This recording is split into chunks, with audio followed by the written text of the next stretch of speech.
রমজানের কোনো শ্রেষ্ঠত্ব নাই কোরআন ছাড়া, লাইলাতুল কদরের কোনো শ্রেষ্ঠত্ব নাই কোরআন ছাড়া, আমার আপনার কোনো শ্রেষ্ঠত্ব নাই কোরআন ছাড়া।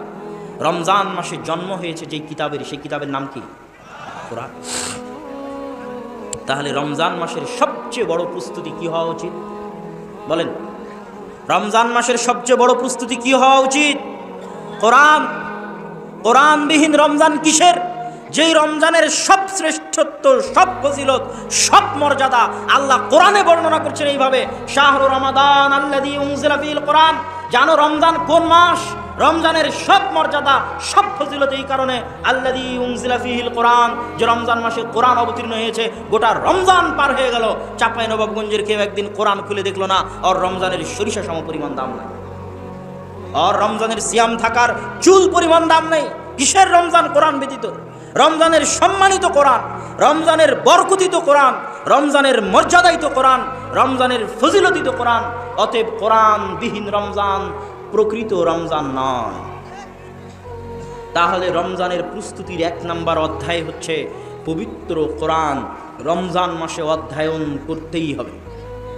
দেখেন, কোরআন এমন এক ভয়ঙ্কর কিতাব, হুজ্জাতুন লাকা ও হুজ্জাতুন আলাইকা। আল্লাহর রাসূলের হাদিস পড়ছি আপনার সামনে। এই হাদিসের অর্থ কি? আজকে ইশার সালাতের পরে যদি আমি আপনি 2 রাকাত সালাত সুন্নাত পড়ে থাকি, নেকি হবে। আর যদি 2 রাকাত সুন্নাত সালাত না পড়ে থাকি, গুনাহ হবে না। ফজরের আগে 2 রাকাত সুন্নাত যদি পড়ে থাকি, নেকি হবে। যদি না পড়ে থাকি, গুনাহ হবে না। তাহলে কোরআন কি এরকম যে কোরআন পড়লে প্রতি হরফে 10 নেকি হবে, আর কোরআন না পড়লে কোনো সমস্যা নাই? আপনার কি মনে হয়? কোরআন খুবই ভয়ঙ্কর কিতাব, খুবই ভয়ানক কিতাব। আল কোরআন ইয়াতাকাল্লামু ইয়াউমাল কিয়ামাহ। কোরআন কিয়ামতের মাঠে কথা বলবে।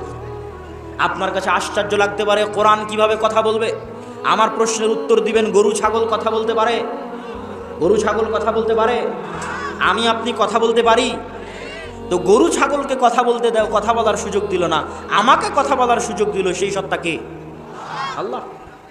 আল্লাযী আনতাকাকুম, যে আল্লাহ গরু ছাগলকে কথা বলার সুযোগ দেয়নি, আমার আপনার মতো নাচিজকে কথা বলার শক্তি দিয়েছে, ওই আল্লাহ কি কোরআনকে কথা বলার শক্তি দিতে পারে না?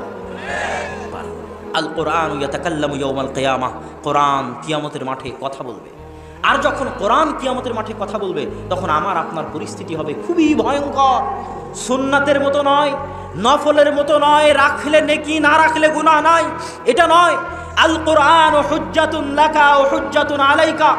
দুনিয়ার মানুষ, ইয়া আইয়ুহান নাস, ইয়া আইয়ুহাল্লাযীনা আমানু, ও হে চাঁপাইনবাবগঞ্জবাসী, ও হে ইমানদারগণ, তোমাদেরকে বলে যাচ্ছি, আল কোরআন হুজ্জাতুন লাকুম ওয়া আলাইকুম।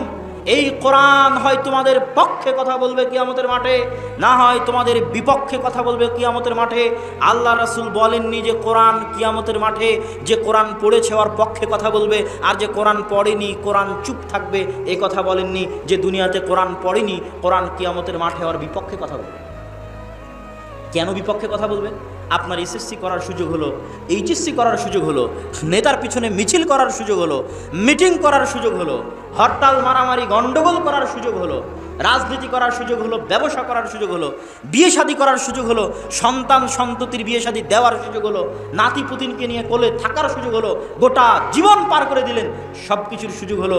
কিন্তু এই শ্রেষ্ঠ কিতাব আপনার বাড়িতে কাপড় জড়ানো অবস্থায় পড়েই থেকে গেল, একে পড়ার কোনো দিন সুযোগ হলো না, আর আপনি কিয়ামতের মাঠে পার পেয়ে যাবেন?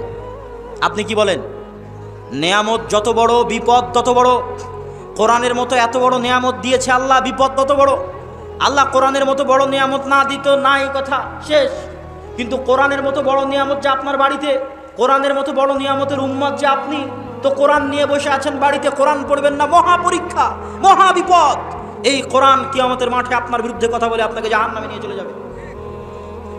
আল কোরআন যদি আপনার পক্ষে কথা বলে, আল কোরআন ওয়াস সাওমু ইউশাফাআনি ইয়াউমাল কিয়ামাহ, কোরআন এবং সিয়াম বা রোজা কিয়ামতের মাঠে কথা বলবে, সাক্ষ্য দিবে।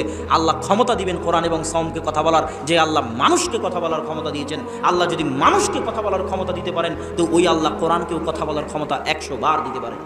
যে আল্লাহ মানুষকে কথা বলার ক্ষমতা দিয়েছেন, ওই আল্লাহ সাওমকে কথা বলার ক্ষমতা 1000 বার, লক্ষ বার দিতে পারেন। কিয়ামতের মাঠে আল্লাহ কোরআনকে, সিয়ামকে কথা বলার সুযোগ দিবেন। এরা যদি আপনার পক্ষে কথা বলে, এইভাবে পক্ষে কথা বলবে, আল্লাহ সিয়াম কোরআন রাত জাগতে দেয়নি, রাত্রি জেগে কোরআন পড়েছে, সিয়াম না খেয়ে থেকেছে, শাহওয়াতকে কন্ট্রোল করেছে, জান্নাতে দিয়ে দাও। আল্লাহ সুবহানাহু ওয়া তাআলা কোরআনের শাফাত শুনে জান্নাতে দিয়ে দিবেন।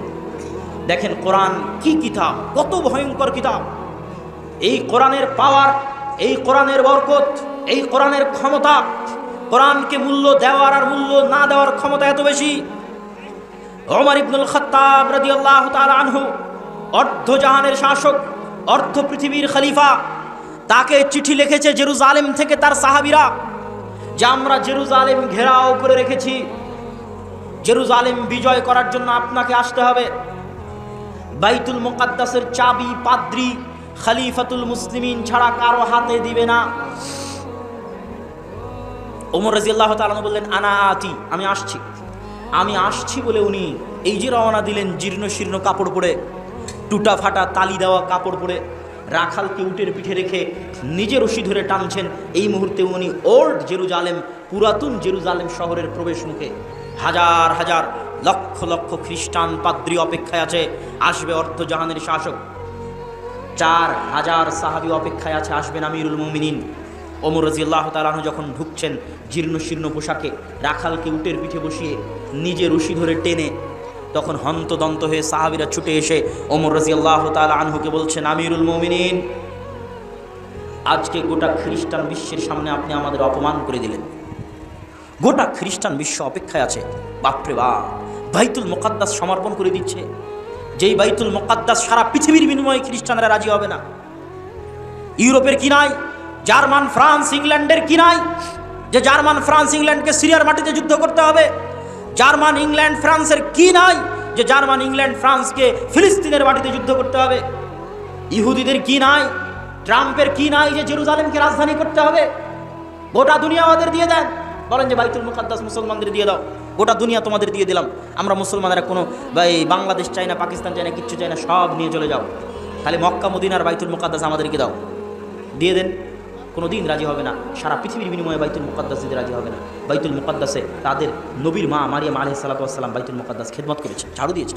ঈসা আলাইহিস সালামের মা মারিয়াম আলাইহিস সালাম, ঈসা আলাইহিস সালামের জন্ম জেরুজালেমে, তাদের বিশ্বাস অনুযায়ী ঈসা আলাইহিস সালামের মৃত্যু জেরুজালেমে, আমাদের বিশ্বাস ঈসা আলাইহিস সালাম জীবিত আসমানে, তাদের দাবি অনুযায়ী ঈসা আলাইহিস সালামের কবর জেরুজালেমে। ইহুদিদের দাবি অনুযায়ী দাউদ আলাইহিস সালাতু ওয়াস সালাম, সত্য কথা, দাউদ আলাইহিস সালাম সারা পৃথিবী রাজত্ব করেছে জেরুজালেমে বসে, বাইতুল মুকাদ্দাসে বসে। সুলাইমান আলাইহিস সালাতু ওয়াস সালাম সারা পৃথিবী রাজত্ব করেছে বাইতুল মুকাদ্দাসে বসে, বাইতুল মুকাদ্দাসে সিংহাসন রেখে, জেরুজালেমের সিংহাসন রেখে সারা পৃথিবী শাসন করেছে। ওই বাইতুল মুকাদ্দাস ইহুদি খ্রিস্টানদের নিকটে সবচেয়ে সম্মানী ওই বাইতুল মুকাদ্দাস ওমর ইবনুল খাত্তাবের হাতে সমর্পণ হচ্ছে। আর ওমর ইবনুল খাত্তাব এসেছেন জীর্ণ শীর্ণ পোশাক পরে, ওমর ইবনুল খাত্তাব এসেছেন উটের রশি ধরে টানতে টানতে। সাহাবীরা হন্তদন্ত হয়ে এসে বলছে মান সম্মান সব শেষ। ওমর রাদিয়াল্লাহু তাআলা বলছেন, খামোশ শোনো, আমি ওমর মরুভূমির রাখাল, আমার কোনো ইজ্জত ছিল না, আমার কোনো সম্মান ছিল না, আমার কোনো পাওয়ার ক্ষমতা ছিল না। আমার মতো মরুভূমির রাখাল আজ অর্ধজাহানের শাসক, আমার মতো মরুভূমির রাখালের এত ক্ষমতা, এত সম্মান যে জেরুজালেম আমার হাতে সমর্পণ হচ্ছে। এত সম্মান, এত ক্ষমতা, এত পাওয়ার আমার মতো মরুভূমির রাখাল কাপড় চোপড় দিয়ে অর্জন করেনি, উটের পিঠে বসে অর্জন করেনি। এত ক্ষমতা, এত পাওয়ার কোরআনের বরকতে। আল্লাহু আকবার। এই কোরআনকে যদি তোমরা অবমূল্যায়ন করো, সাহাবীদের বলতেছি, এই কোরআনকে যদি তোমরা অবমূল্যায়ন করো, যতই দামি কাপড় পরে থাকো আর যতই পারমাণবিক বমের মালিক হও না কেন, তোমাদের কপালে অপমান লেখা আছে, তোমাদের কপালে লাঞ্ছনা লেখা আছে। আর সব ছেড়ে দাও, কিছু নাই, ফকির তুমি, মিসকিন তুমি, কিন্তু মূল্যায়ন করো কোরআনকে। পৃথিবীর পারমাণবিক শক্তিধর রাষ্ট্র তোমার সামনে এসে নমনম করবে। এইটা কোরআনের বরকত, এইটা কোরআনের ক্ষমতা।